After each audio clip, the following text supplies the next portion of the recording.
Ngopi. Ngopi. Pergi. Wanita tua pemalas. Keluarlah dari rumahku. Melarang. Hidupku melarang. Tapi mereka hanya mencaci maki, menjelek-jelekan, menghasut masyarakat. Kami menyaksikan kehancuran dan kehancuran di mana-mana. Juga suara cerita dan tangis yang membahana. Ia lupa dengan air minum yang diminta.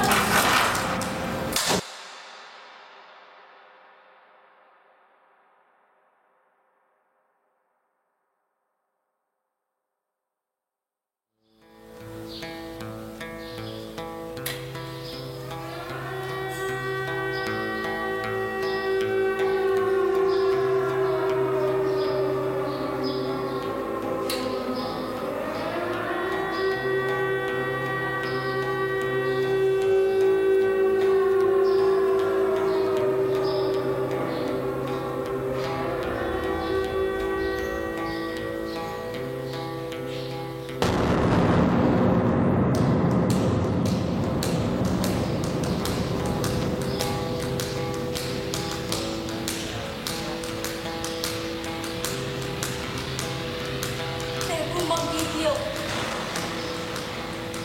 Ia mendengar desir dan tomahawk yang melintasi atas rumahnya. Terdengar suara menggelegar. Ia menutup telinganya dan menyusupkan wajahnya yang mungil itu di dada ibunya. Sudah seminggu ini Amerika dan sekutunya membombardir Baghdad. Suara gelegar itu akrab di telinganya.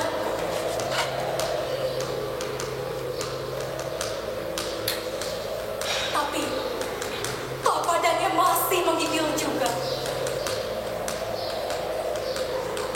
Ia ingin di dunia ini senang, tak ada suara gelegar.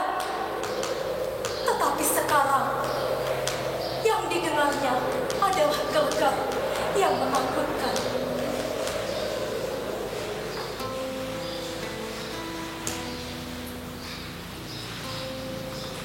Umi, aku takut. Keluh Nebu. Ingat kata abangmu. Anak Iro tak boleh takut. Ucapkan astagfirullah. Ya, sekarang kau tak takut lagi kan? Ya kan? Tak takut kan? Takut.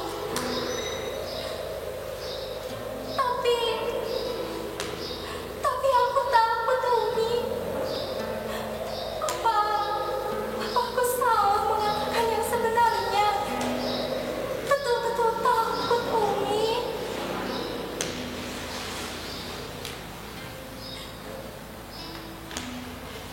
Suara Nebu bagai rintihan anak kucing. Ucapkan astagfirullah. Ya, astagfirullah. Mohon ampun pada Tuhan. Jawab Umi Najilah berulang-ulang. Tubuh seorang ibu yang rela menjadi perisai hidup bagi satu-satunya anak perempuannya. Seandainya bom itu menyusup ke dalam bunker kecil yang dibuat oleh suaminya itu, maka badannya lah yang akan hancur lebih dahulu dan Nebukadnezar tetap selamat. Nebukadnezar lah yang akan menjadi generasi penerus dan menceritakan kepada penduduk dunia akan peristiwa kelabu ini. Nebukadnezar lah yang akan menceritakannya kepada anak keturunannya nanti. Peristiwa biadab dalam negeri yang beradab. Ya,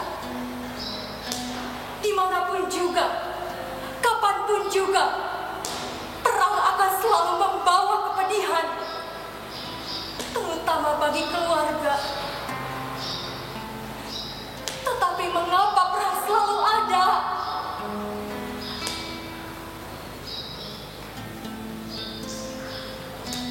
Lama setelah badannya menutup tubuh anaknya, Umi baru menyadari bahwa badan anaknya panas sekali. Ia bingung, tak ada persediaan air untuk mengompres anaknya. Ia melihat mata Niru tidak berkedip. Nebu, Nebu, bangun nak, bangun permata keluarga, bangun ratu kecilku, Ratu Nebukadnezar, bangun nak. Umi Najila menggoyangkan badan Nebu berkali-kali. Mata Nebu menggeliat. Matanya yang indah dinaungi oleh bulu mata yang panjang. Wajah cantik itu tampak pucat pasir. Abah datang, Abah, Abah, Abah, Nebu takut. Nebu menjerit, tekanannya menuding, tetapi tidak ada siapa-siapa di bangka kecil ini. Umi mengangkat Nebu dan meletakkannya di pangkuannya. Tidak ada siapa-siapa di sini, anak cantik. Anak harapan Umi dan Abah. Abahmu ada di Ungkos. Ia sedang berjuang di sana. Kau harus bangga memiliki ayah seorang pejuang. Kau anak seorang pejuang. Nebu melihat Abah datang. Demi Allah, sanggah Nebu. Abahmu tidak di sini. Abahmu ada di Ungkos. Jawab ibunya lagi. Aku ingin ikut Abah. Rancau Nebu. Engkau masih kecil, nak. Kau harus hidup dan menjadi saksi peristiwa di negeri kita. Supaya tidak ada lagi yang berperang. Karena perang selalu membawa duka. Supaya tidak ada lagi yang berperang. Supaya tidak ada lagi yang menderita. Untuk apa Abah berperang? Untuk siapa Abah berperang? Mengapa Abah meninggalkan kita? Kenapa aku tidak jadi anak lelaki? Anak lelaki boleh maju ke medan perang, membela tanah air. Kalau aku lelaki, aku akan mendampingi Abah berperang. Rancau Nebu. Anak itu tak kuasa menutup mulutnya.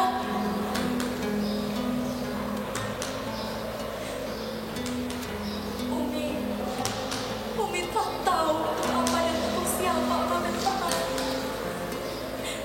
Tapi Umi tahu, kalau negeri kamu diserang, kau harus melawan dan mempertahankannya. Karena kau anak bangsa. Siapapun boleh membela tanah airmu. Tak peduli perempuan ataupun laki-laki. Cinta tanah air adalah bagian dari iman. Kalau kau sudah besar nanti, kau harus membela tanah airmu. Masih terdengar suara ledakan dahsyat. Bangka kecil ini bergoyang seperti kotak mainan yang diterjang oleh gempa bumi. Tangan tak mampu menutup telinga dari ledakan dahsyat. Umi bergetar badan dan hatinya.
terdengar suara gelegar lagi dan lagi.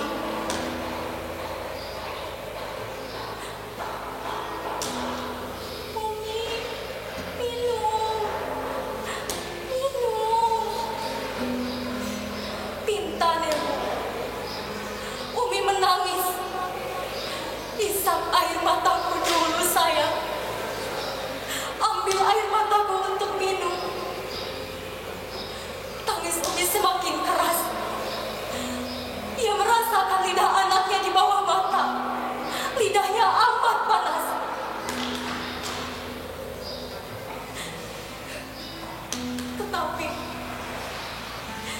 Tetapi heran. Umi menangis. Air matanya tak keluar. Sumber air matanya telah kering oleh penderitaan perang. Air, kata Nebu. Baik Putri Baghdad, Umi akan keluar untuk mencari air. Mengucap kalimat ini, Umi melihat kiri dan melihat kanan. Matanya mengiari bangka kecil ini. Ia butuh selimut untuk anaknya. Dan diambil yang poster itu dan diselimutkannya kepada Nebu. Ia mencium pipi Nebu. Itu Abah datang lagi, kata Nebu sambil menunjuk. Umi menggelengkan kepala. Permata kecil mungkin sedang halusinasi. Sejak terjadi perang di Umkos, sudah tidak terdengar lagi kabar suaminya. Kata kawannya yang selamat dari maut di Umkos, ia kena tembak. Entah hidup ataupun mati. Antara hidup dan mati di negeri yang berperang amat tipis bedanya.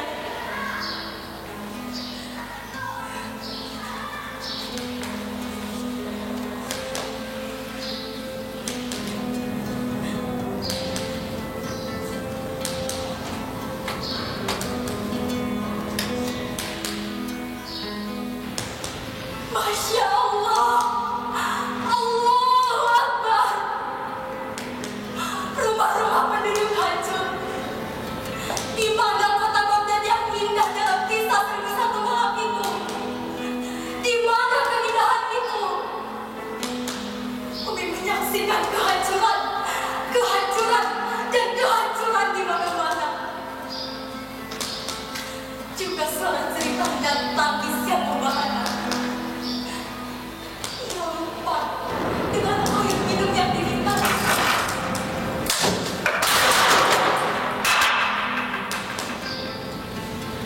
Dan menolong para anak dan perempuan yang bukan serpihannya.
mana tubuh anaknya.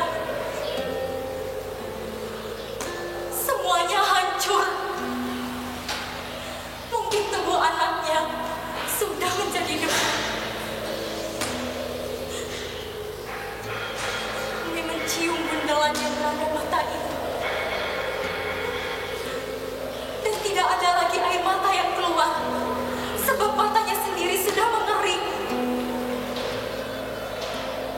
Tak ada lagi harapan keturunannya untuk menceritakan kepada penduduk dunia tentang peristiwa di negeri ini. Maka ia, Umi Najilah, yang akan menceritakan kepada penduduk dunia tentang hancurnya peradaban Babilonia.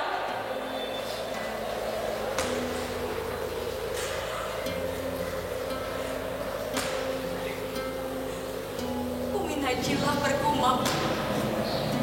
Gumamnya menjadi nyanyian. Ah, ini bukan nyanyian, melainkan cerita tentang mata, tentang tangis rakyat Irak sampai ke Sungai Tigris.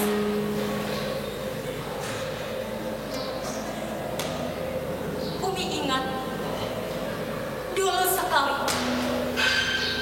ia pernah mendengar sebuah legenda tentang Sungai Tigris yang terjadi karena air mata para ibu yang bayi lelaki mereka dibunuh oleh para penguasa.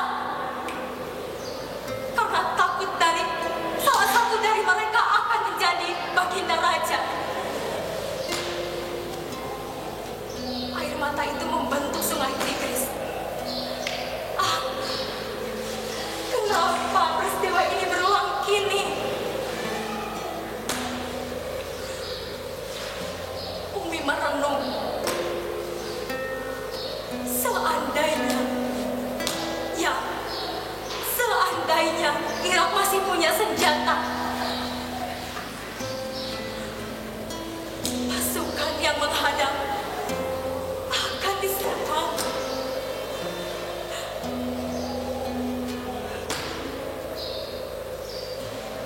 Sungai Tigris, kebanggaan Irak itu, sampai kini tetap mengalir. Air mata duka para ibu yang anak, suami, dan ayah mereka mati. Sungai Tigris yang harus menampung duka para penduduknya. Sungai Tigris yang tragis. Sungai Tigris yang setia menampung tangis.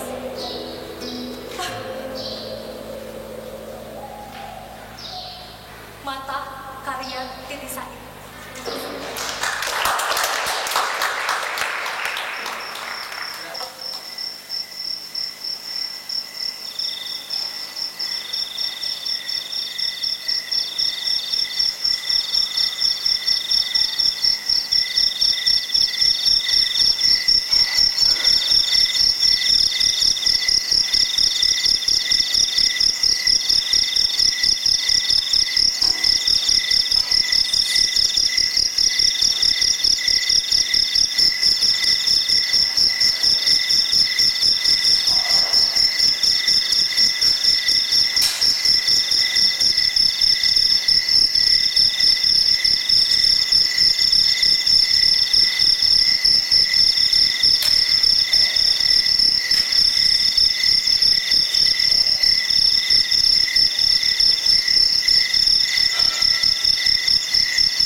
memelihara hantu di rumahnya.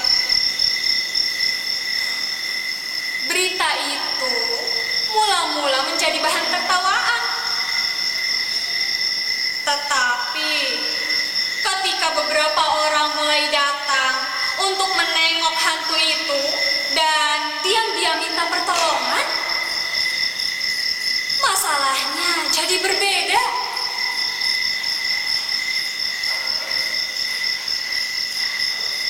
Ada yang datang untuk minta kesembuhan. Ada yang ingin kaya. Ada yang minta naik pangkat. Minta jodoh. Anak-anak sekolah juga datang. Mau lulus ujian tanpa harus belajar.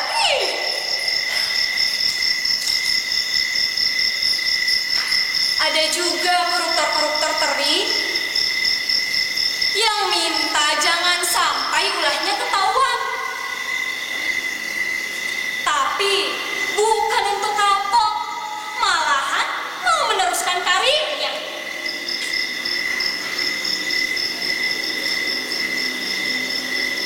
Tengah malam ada wakil rakyat mau berdialog dengan hantu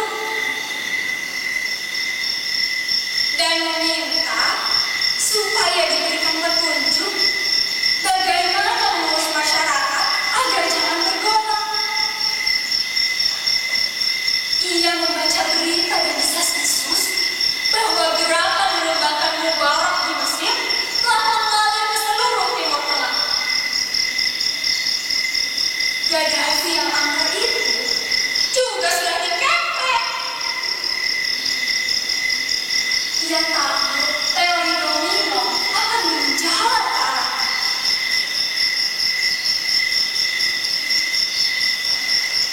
Pemilik hantu menikmati kedatangan orang-orang itu. Ia melayani ke orang kecil. Kemudian juga menyediakan kamar yang ingin menginap. Akhirnya, ia mengenakan tiket masuk bagi yang ingin berjumpa dengan peliharaan. Kabar terakhir, ia memasang plakat di depan rumahnya bahwa hantunya sudah beranak. Sekarang ia punya 9 hantu. Masing-masing hantu punya keahlian sendiri-sendiri. Dan tarif ketemu juga sendiri-sendiri. Ketemu juga sendiri-sendiri. Ini kebodohan yang harus dibasmi, kata Ami memanasi Ami. Masa di negeri yang berketuhanan yang Maha Esa ini masih ada orang yang memelihara hantu? Bapak harus bertindak. Ini penipuan.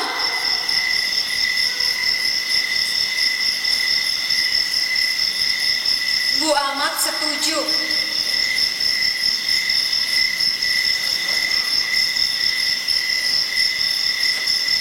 Iya, betul. Sebagai orang yang disegani karena dianggap orang tua di lingkungan kita ini, Bapak jangan biarkan tetangga itu memelihara hantu. Kan ada puskesmas.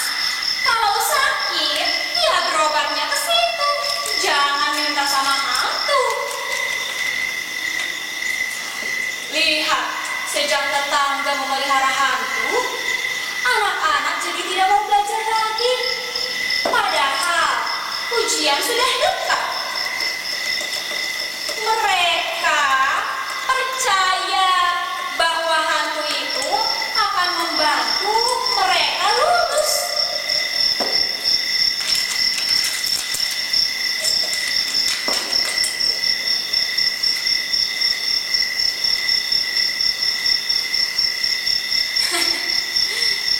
Ahmad hanya ketawa. Biarin saja. Kalau dilarang, nanti dikira kita iri. Dia akan banjir uang sejak memelihara hantu.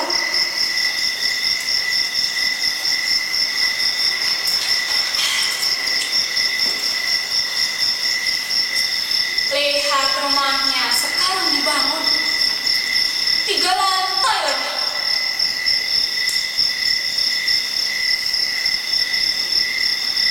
Memang betul, hantu itu membawa perbaikan ekonomi. Yang datang tak hanya beli tiket, tapi juga membawa oleh-oleh. Kalau pulang,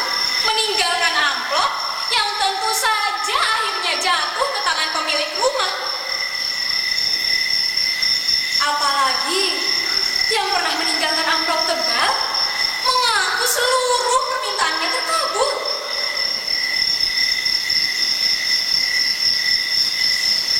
Jangan dikira hantu tidak mengerti duit. Kata tamu yang sudah berkali-kali datang. Kalau duit yang kita masukkan ke dalam amplop itu kotor, apalagi palsu, tahu sendiri akibatnya. Mesti duit baru dari bank. Kalau pakai dolar, serinya harus jelas.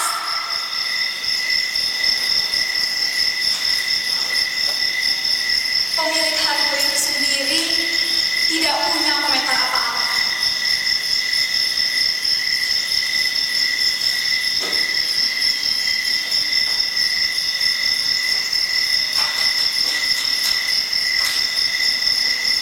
Tiket ini gunanya untuk membatasi dan mengatur aliran pengunjung supaya tertib. Katanya memberikan argumentasi. Kami sama sekali tidak mengomersialkan hantu. Uang tiket itu kan untuk kebersihan. Adapun amplop-amplop yang ditinggal pengunjung itu, ya itu urusan pengunjung itu sendiri dengan hantu. Kami hanya menyiapkan tempat pertemuan. Silakan berdialog sendiri. Amplopnya karena ditinggal, ya kami tampung saja sebagai tanda persahabatan. Tidak seberapa kok.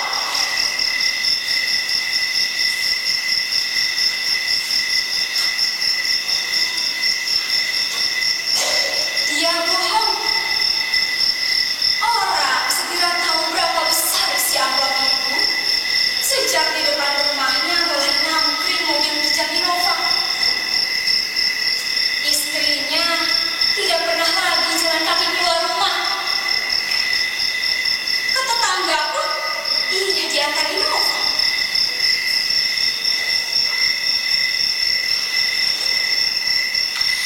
Supaya cepat habis. Kalau lama-lama ditinggal, nanti hantunya tidak ada yang ngurus. Sekarang sudah beranak lagi. Jumlahnya sudah 21.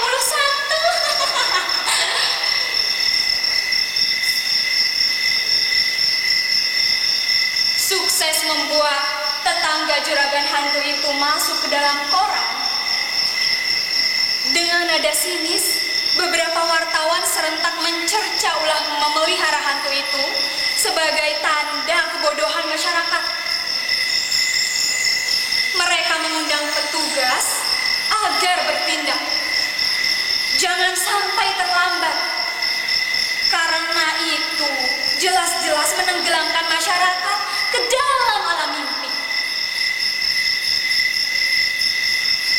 Tetapi serangan oleh orang itu malah membuat hantu-hantu yang dipelihara itu semakin terkenal. Orang-orang dari kota lain mulai berdatangan.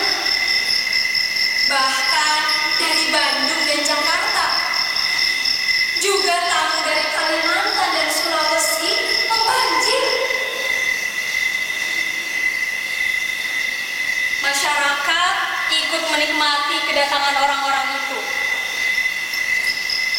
Tukang-tukang ojek, angkot, dan warung-warung jadi panen.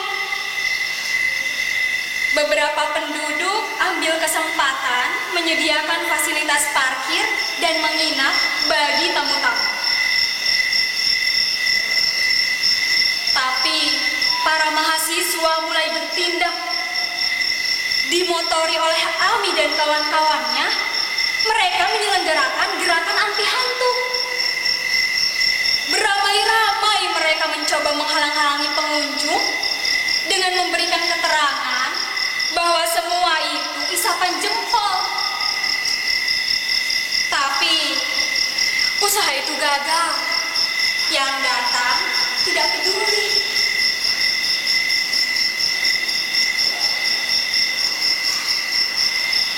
Bukan soal percaya atau tidak pada hantu, kata mereka. Kami hanya mencoba mencari jalan alternatif untuk membereskan persoalan-persoalan kami yang sudah tidak sanggup lagi kami hadapi. Siapa tahu ini akan berhasil. Saudara-saudara mahasiswa tidak berhak melarang kami. Jangan pikir karena kalian mahasiswa, kalian yang paling benar. Kami juga warga negara.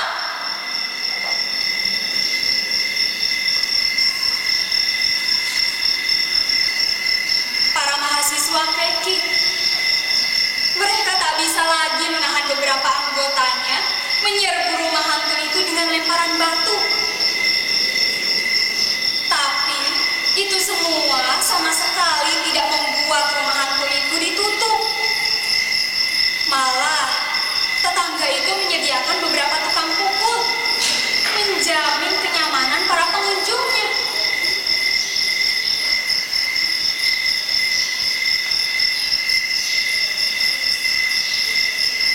Ini negara merdeka. Protes pemilik hantu itu pada Ahmad. Saya sudah difitnah. Suara-suara negatif dari mahasiswa dan koran-koran itu semua dimotivasi kebencian, kedengkian karena iri hati. Mereka cemburu. Apa salahnya kalau hantu-hantu itu mendatangkan rezeki buat kami? Apa bedanya usaha saya ini dengan usaha jasa yang lain? Coba lihat. Ada yang sudah 10 kali datang kemari. Itu kan jelas membuktikan usaha saya ini membantu masyarakat.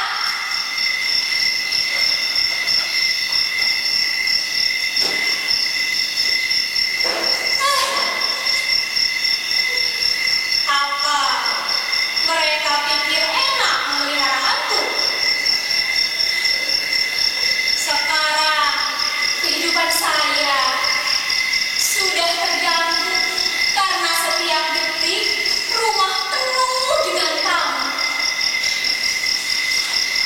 Saya sudah hampir tidak bisa bernapas lagi karena ngurus tamu. Sementara hantu-hantu itu terus berkembang biak cepat. Sekarang jumlahnya sudah 100. Saya sekeluarga sudah capek. Saya sudah mau berhenti.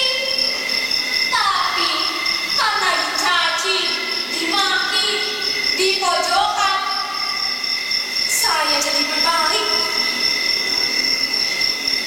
Itu semua bukan kritik, itu fitnah. Kritik itu berisi pikiran sehat. Tapi mereka hanya mencaci maki, menjelek-jelekan, menghasut masyarakat, menggiring opini publik untuk membenci saya.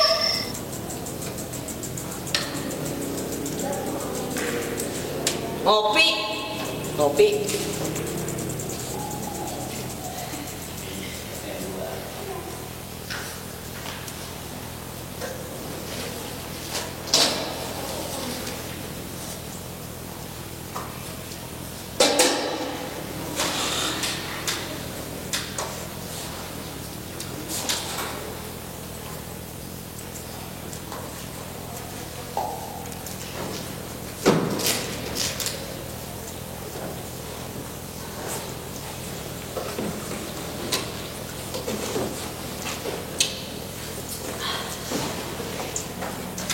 Cerita ini sama sekali bukan legenda. Jadi, tidak perlu tukang cerita seperti saya untuk menceritakannya.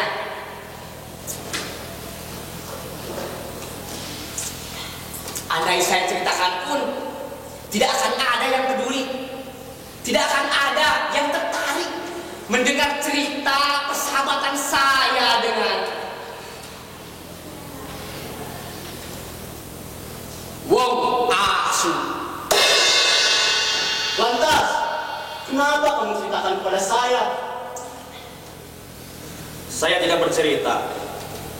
Saya hanya bicara pada diri sendiri. Kebetulan saja kamu ada di sini. Kalau kamu tidak mau dengar, saya pun tidak peduli.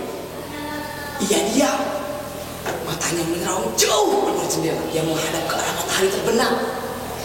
Semilir angin melibas kelainan mata rambutnya, dan selembar demi selembar sesekali menampak muka saya. Dari bibirnya terdengar desis tertahan. Wong Asu. Ya, Wong Asu.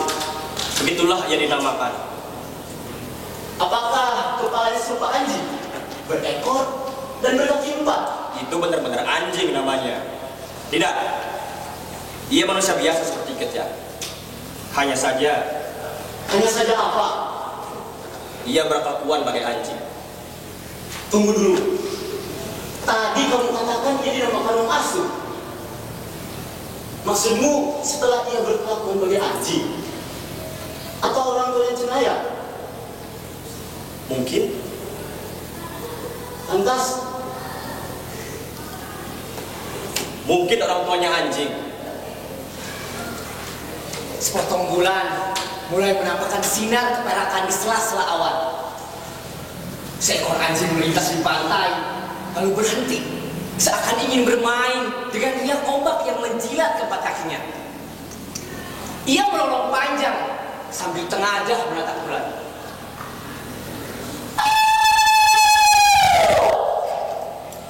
apakah sahabatmu menolong seperti anjing itu? Ya, bahkan ia tidak hanya melolong ketika bulan purnama. Ia menggonggong. Asu, Ia menggigit. si anjing, Ia berkutu. anjing. Ia menulis cerpet. Hah? Ia menulis tubuh dengan sapi, ayam, dan kuda. Ia menulis tubuh dengan ibunya. Benar-benar anjing. Itu belum seberapa. Apalagi Ia bercinta dengan ibunya lewat anus. anjing. Itu pun belum seberapa. Maksudmu Lalu ia membunuh ibunya. anjing? Masih belum seberapa. Jangan teruskan. Saya tidak bisa membayangkan yang lebih buruk dari itu. Ia Diam. memotong kelamin ibunya, lalu memotong kelaminnya sendiri. Lantas ia menjahitkan kelamin ibunya di alat kemaluannya yang sudah ia berdiri. Anjingmu. Ia meloncat keluar jendela sambil menutup mulutnya. Rambutnya berkibar-kibar tanpa angin malam. Ia berlari sempoyongan, lantas muntah di pinggir pantai dekat anjing yang masih melolong. Saya menyusulnya dari belakang dan duduk di pasir basah. Kenapa kamu marah? Bukankah cerita pendek hanyalah fiksi? Fiksi katamu? Ya, imajinasi. Hanya binatang yang punya imajinasi seperti itu. Kita semua punya naluri binatang. Dan naluri binatang muka yang sedang berkompromi dengan hal semacam itu. Mungkin. Selalu saja mungkin. Mungkin orang tuanya anjing, mungkin karena naluri binatang. Kamu tak ada bedanya dengan Wong Asu. Mungkin. Munafik. Apa?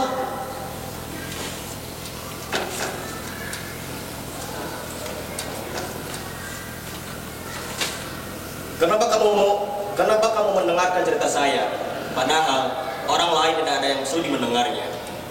Tidakkah kamu sadar kalau kamu tertarik dengan cerita itu? Tidakkah kamu sadar bahwa jauh di dalam lubuk hatimu memendam naluri binatang yang sama? Bajingan. Tunggu dulu. Jawab pertanyaan saya. Ya atau tidak? Saya sudah melihatmu diam, tapi kamu tak saja bercerita. Sudah saya katakan sebelumnya, kamu tidak perlu mendengarkan.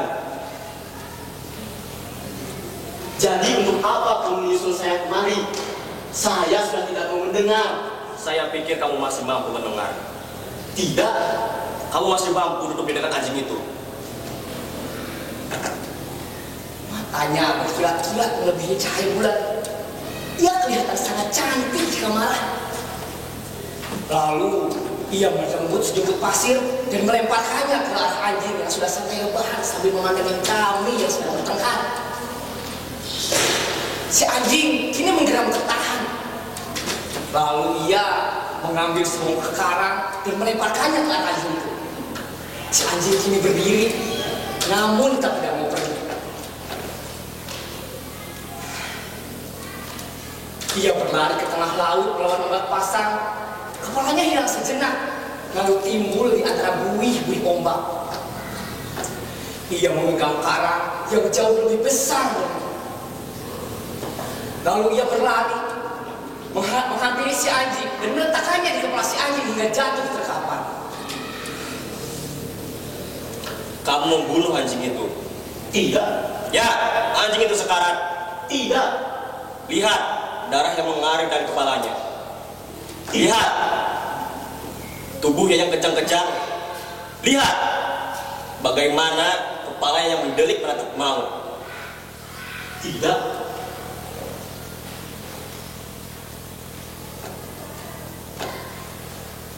Seperti itulah tatapan mata wong asu sebelum ajal menjemput. Maksudmu, wong asu sudah meninggal? Sudah mati. Iya, manusia juga seperti kita. Tak pantas kalau menyebutnya sudah mati. Kini kamu mulai simpati pada wong asu.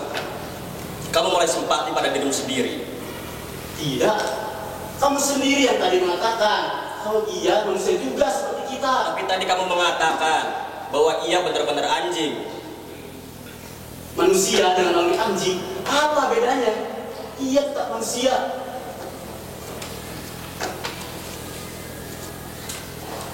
Ya, sangat manusia, sehingga layak tidak dibunuh dengan cara kamu seperti kamu membunuh anjing itu. Maksudmu, wong asu harus dibunuh? Dengan cara yang sangat sadis. Bagaimana? Bukankah kamu tidak mau tahu bagaimana wong asu dibunuh? Ia tidak langsung menjawab. Matanya menatap jasad kaku si anjing yang diseret dan dihempaskan. Rahangnya mengeras seperti sedang menahan amarah. Saya menunggu sejenak, lalu memutuskan untuk meninggalkannya sendiri. Situ Bagendit. Nyai Bagendit adalah seorang janda. Dia adalah orang terkaya di desa. Dia memiliki rumah yang besar dengan banyak perhiasan. Dia juga memiliki banyak pelayan yang bekerja untuknya.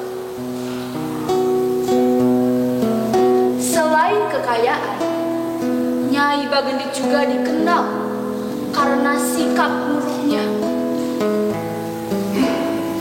Dia sangat pelit dan tidak suka membantu orang lain.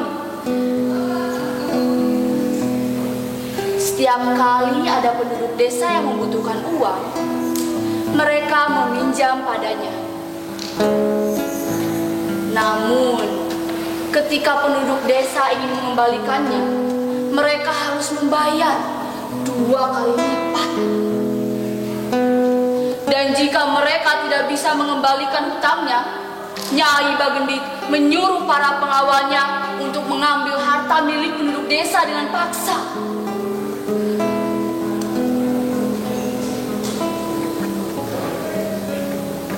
Nyai Bagendit juga sangat membenci pengemis.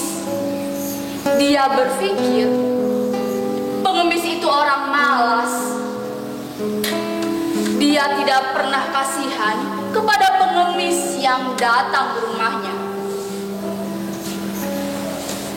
Maka ketika suatu hari seorang pengemis tua datang ke rumahnya,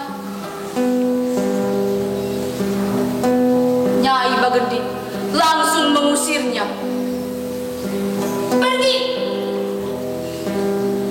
Wanita tua pemalas! Keluarlah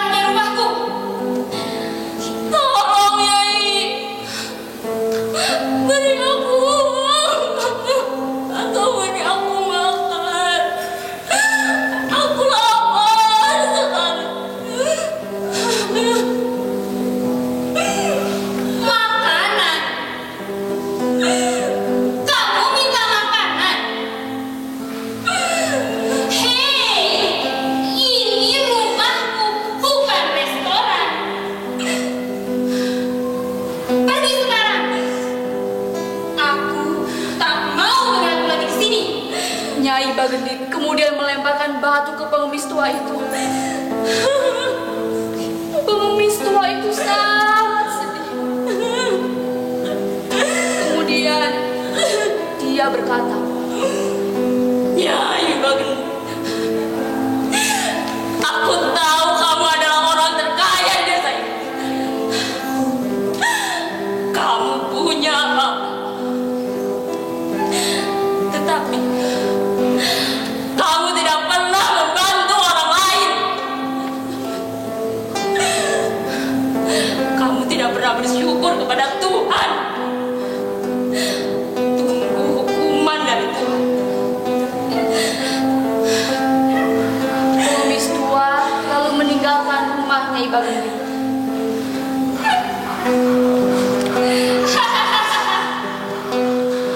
Kamu benar. Aku orang terkaya di sini.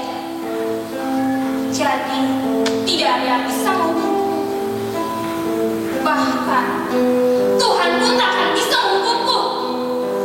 Nyai Bagendit sangat sombong. Ia kembali ke rumah besarnya. Tidak lama setelah itu, gempa bumi terjadi.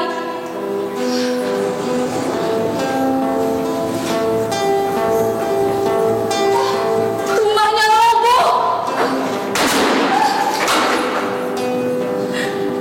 Nyai Bagendit menangis meminta tolong.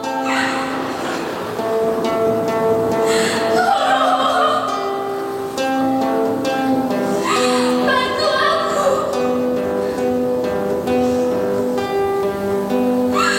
Seseorang tolong bantu aku. Tapi tidak ada yang mendengarkan dia menangis. Tidak ada orang di desa yang merasakan gempa. Hebatnya, gempa hanya terjadi di rumah Nyai Bagendit.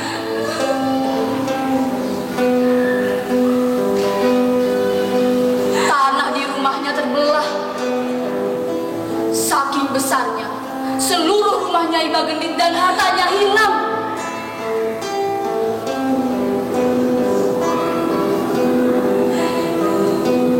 Penduduk desa baru saja menyaksikan apa yang terjadi pada Nyai Bagendit dan rumahnya. Mereka tercengang. Mereka tahu bahwa Tuhan telah menghukum Nyai Bagendit karena berperilaku buruk dan tidak suka menolong orang lain. Perlahan-lahan, tempat berdiri rumah Nyai Bagendit menjadi danau. Sejak saat itu, danau tersebut dinamakan dengan Situ Bagendit, yang artinya Danau Bagendit. Terima kasih. Orang gila. Karya Mohtar Lubis. Dia baru saja datang di jalan tempat kami bekerja. Deretan kantor-kantor, warung-warung, beberapa toko dan di antara rumah-rumah tinggal seorang perempuan tua. Setelah banyak kurus, kotor, dan kerjanya meminta-minta atau mengumpulkan kertas-kertas di depan toko-toko.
tiada aku perhatikan benar ini. Karena orang-orang seperti dia itu telah banyak benar berkeliaran di jalan-jalan di Jakarta dewasa ini. Manusia-manusia, laki-laki, perempuan, dan anak-anak yang hidupnya sebagai hewan saja. Compang-camping, penuh kesengsaraan yang menekan wajah dan tubuh mereka. Menyambung hidup dari saat ke saat, meminta belas kasihan orang yang makin lama makin kehilangan perasaan belas kasihan itu. Tengah hari itu, kami terkejut mendengar suara anak-anak menjerit-jerit di jalan besar, dan saya terpongong-pongong berlari keluar kantor.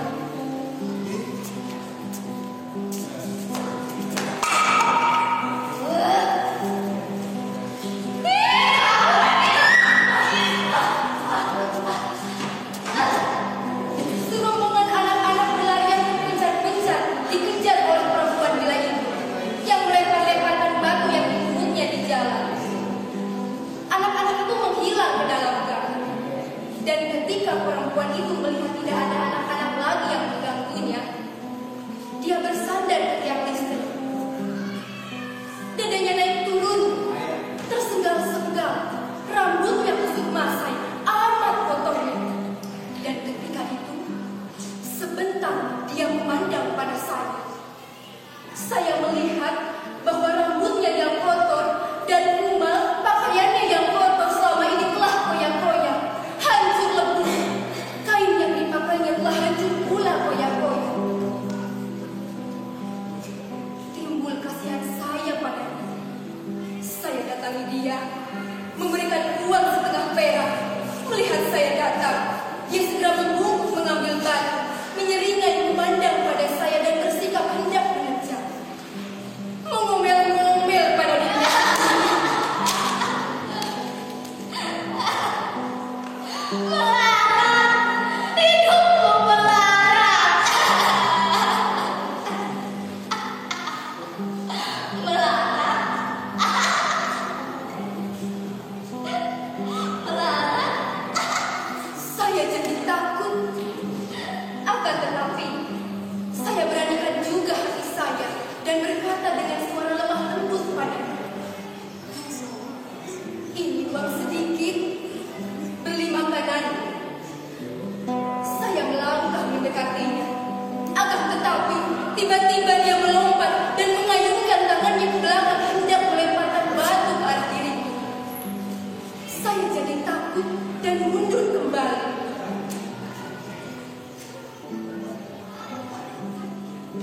Perlahan-lahan, uang itu saya letakkan di jalan dan saya masuk kembali ke kantor. Dengan mata yang liar, dia memandang berkeliling dan kemudian dengan sigap melompat, menjangkau uang di jalan, melompat berdiri kembali, kemudian pergi berjalan lekas-lekas.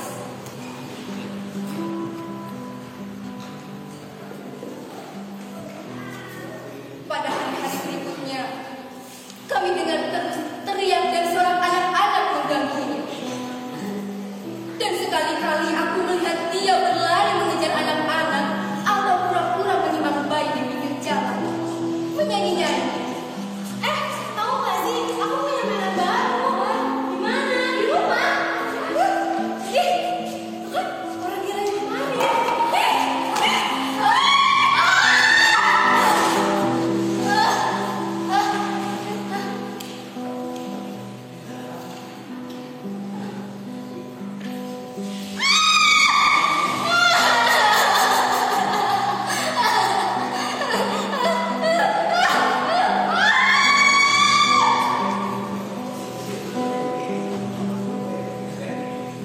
Pada suatu pagi, aku terkejut melihat dia. Praktis, dia telah telanjang. Kebayanya yang goyang dan usang, rupanya sudah hancur sama sekali. Dan untuk menutup dadanya, disobek-sobek kainnya. Dan sepotong kain kecil itu diikatnya ke dadanya. Taubahnya sebagai bagian atas baju mandi bikini. Untuk menutup auratnya di bawah, diikatnya ketinggalan kain yang sobek-sobek.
Dan dari celah-celah rambutnya kelihatan matanya yang merah dan mulutnya menyeringai.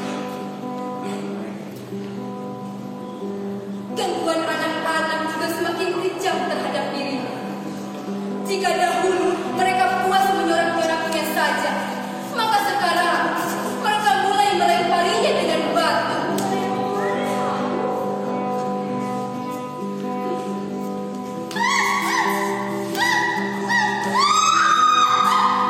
Pantatnya yang telanjang, dadanya yang terayu, kempes turun ke bawah.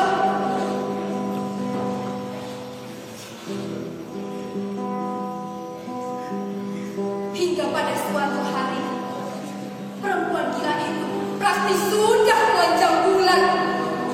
Hanya secabik kain saja tergantung di pinggangnya. Tidak cukup untuk menutupi apa-apa. Selama itu, aku masih sering juga memberinya uang. Akan tetapi, uang itu aku harus buang ke jalan. Karena dia tidak mau mendekat atau dirinya didekati. Akhirnya, kami di kantor berunding dan memutuskan bahwa perempuan gila itu harus diberi baju. Tidak bisa dibiarkan telanjang macam demikian. Kami mengumpulkan uang dan membelikan sebuah kain harga murah dan sebuah kebaya dan peniti-peniti untuk kebaya. Akan tetapi, memberikan pakaian itu tidak semudah yang aku sangka. Tiap-tiap didekati, dia lari, dan saya khawatir meninggalkan pakaian itu di jalan. Takut diambil orang lain. Saya ingin supaya pakaian itu segera dipakainya. Karena kalau tidak, ada saja orang jahat yang akan merampasnya nanti dari orang gila itu. 3 hari berturut-turut, saya mencoba memberikan kain dan kebaya itu padanya. Akan tetapi, selamanya tidak juga berhasil. Jika saya dekati, dia melarikan diri. Dan jika keputusan saya tinggalkan di jalan dan saya menunggu agak jauh, maka dia tidak hendak juga datang. Barangkali dia tidak percaya dan takut pakaian itu hanya umpan saja untuk menangkapnya.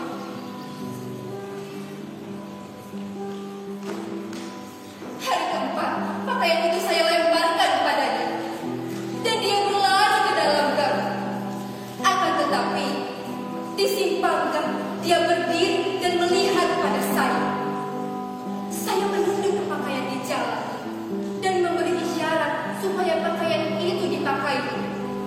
Dan kemudian saya melangkah pergi. Setelah saya pergi jauh, yang menurut perhitungannya rupanya cukup jauh untuk dapat berlari kembali menangkapnya,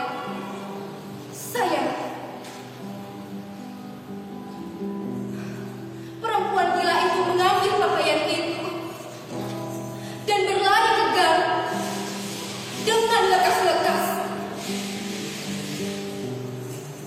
Itulah penghabisan kalinya saya melihat perempuan gila itu. Esoknya, dia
ketika saya memandang padanya, dia menundukkan mukanya. Tuan, Seakan malu hendak berkata, dan saya mengernyitkan kening, mencoba mengingat-ingat di mana saya pernah melihat perempuan gila itu. Dan tiba-tiba saya terkejut. Engkau? Perempuan itu mengangguk kemalu-maluan, dan saya terperanjat bukan alam kepala. Engkau tidak gila? Tidak.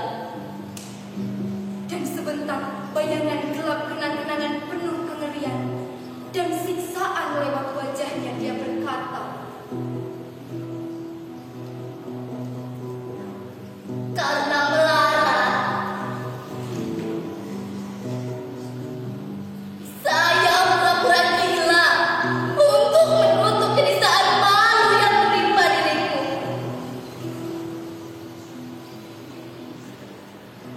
kemudian seakan malunya telah hilang, dia berkata, Saya tepuk Tuan karena ingin mengucapkan terima kasih saya kepada Tuan yang selamanya begitu baik. Dengan pakaian yang Tuan berikan, menyebabkan saya dapat mencari kerja menjadi babu. aduh,